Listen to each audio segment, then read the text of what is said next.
David Orguttery is the Chief Executive Officer of inSOURCE Financial Advisors of Lincoln, Nebraska.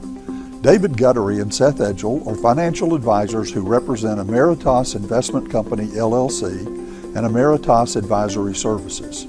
Please stay tuned through the end of the video for additional important disclosure information. Hello everyone, and welcome back to our monthly Financial Insight series. Today we're tackling a sensitive but crucial topic: how to help an aging parent or relative organize their finances before memory issues or an unexpected loss make things complicated.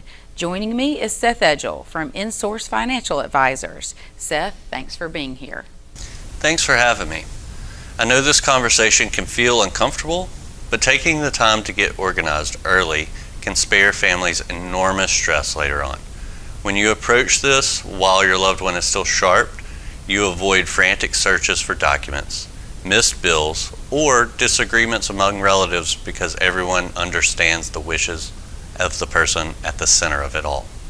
That point about reducing family stress really resonates. People often wait until a problem forces them to act. So why is getting ahead of the curve so important? Two main reasons stand out. First, it keeps the emotional burden to a minimum.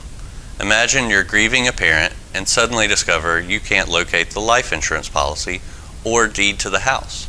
Sorting that out under pressure adds heartache. Second, proactive planning helps protect finances.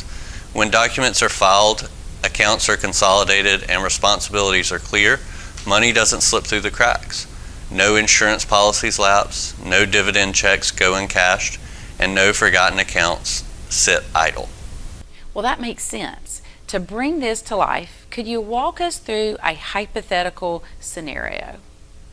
Certainly. Let's imagine Susan Harper. She's 62, healthy, and living independently. Her daughter, Emily, notices that Susan's finances are spread out: 3 bank accounts, 2 IRAs, a handful of old savings bonds, plus a life insurance policy she got in her 20s. Susan's perfectly capable now, but dementia runs in her family, so Emily wants to plan while Susan's able to guide her. So Emily needs to gather information without making her mom feel like she's taking over.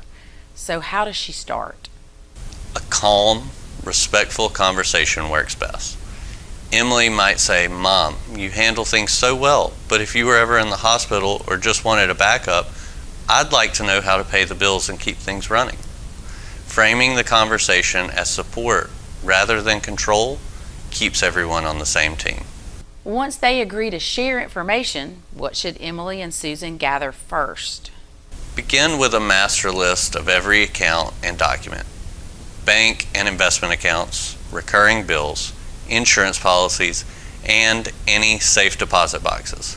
Note each institution's name, account number, contact person, and online login if Susan is comfortable sharing. They can store this master list in a locked binder inside a fireproof safe or an encrypted digital vault. Either way, the goal is one reliable source of truth. And this includes legal documents, right? Absolutely. They'll want durable powers of attorney for finances and healthcare. That way, if Susan becomes incapacitated, Emily can step in to pay bills and make medical decisions consistent with Susan's wishes. If Susan already has a will or living trust, Emily should know where the original copies are kept and the attorney's name. And beneficiary designations on retirement accounts need review because those forms override whatever is written in a will. What if Susan's accounts are scattered to IRAs at different custodians, for example? Consolidation can simplify oversight. Combining her IRAs at one custodian means one statement, one website, and fewer 1099s at tax time. We'd roll over in a way that preserves tax status and avoids penalties, then ensure the new account's investments match Susan's risk tolerance. While we're at it, we'd cash in any savings bonds that have already stopped accruing interest and move those proceeds to where they'll earn more. Well, after compiling documents and consolidating, what does an action plan look like? I break it into 3 phases.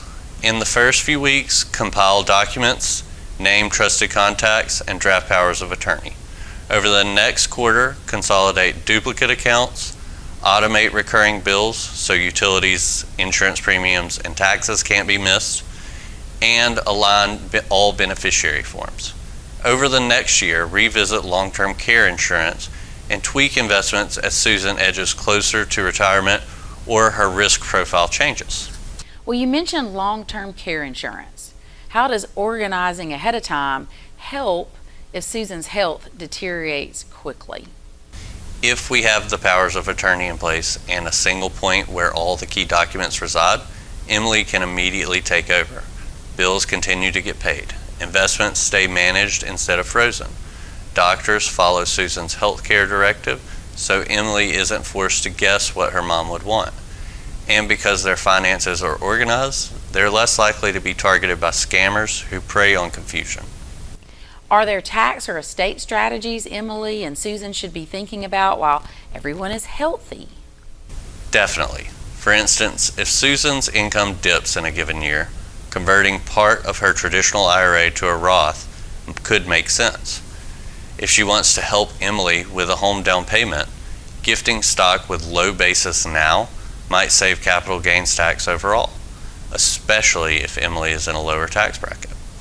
And once Susan turns 70 and a half, she could satisfy required minimum distributions through qualified charitable distributions, donating directly from her IRA to charity tax-free. Each move needs to align with her cash flow needs and charitable goals, but the earlier you explore these strategies, the better your options. Well, how can technology keep everything organized? Tools like eMoney let families store documents, passwords, and contacts in a secure cloud environment. They allow you to share specific folders with specific people. Emily sees financial data, Susan's attorney sees estate documents, and so on. You can set automatic reminders for bill due dates or insurance renewals. Tech isn't a magic bullet, but it keeps organization manageable and reduces the risk that something slips through the cracks. What about the emotional hurdle? Some seniors worry that sharing finances means losing control. Reassure them that transparency is a safety net, not a surrender. They still approve every decision while they're able. Scheduling quarterly reviews where the parent walks the child through statements can help them maintain ownership and dignity. It's about building a trusted partnership, not handing over the keys to the kingdom. Well, where do professionals fit in here? A financial planner can map the full balance sheet and evaluate the investment mix. An elder law attorney can update deeds and trusts for Medicaid or tax planning. A CPA makes sure tax strategies are executed correctly. The point isn't to build an army of advisors, but to assemble a small, coordinated team that can step in seamlessly if something happens. Seth, so once everything is in place, how often should they revisit the plan? At least once a year. Life changes, new grandkids, policy renewals, market shifts, and tax laws all affect the plan. An annual checkup keeps beneficiaries current, investments aligned, and everyone on the same page. Well, could you boil down the biggest benefits for families who tackle this early? Peace of mind tops the list. Everyone knows where everything is. Then go to efficiency. Bills get paid and assets remain invested, even if the senior can't handle them personally. We also avoid probate delays and reduce legal costs because beneficiaries, titles, and documents are already updated. Next is family harmony.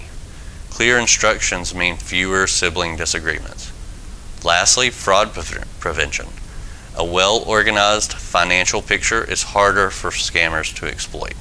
So if someone watches this and thinks, well, this sounds important, but overwhelming, what's the very first step? Schedule that coffee date or Sunday afternoon chat. Bring a simple checklist: bank accounts, investments, insurance policies, legal documents, and monthly bills. Start by listing what you know and marking the gaps. Once you have that map, filling in the blanks becomes a series of smaller, manageable tasks. Remember, progress matters more than perfection. Any final thoughts for families who feel nervous about starting? Don't wait for a crisis.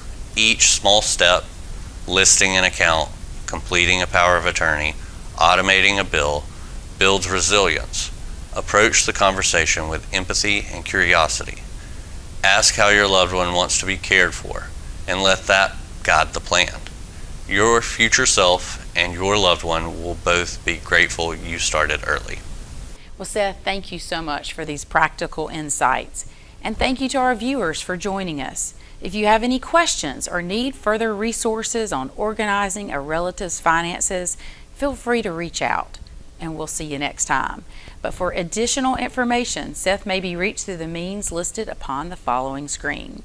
For inSOURCE Financial Advisors, I'm Brannon Dawkins.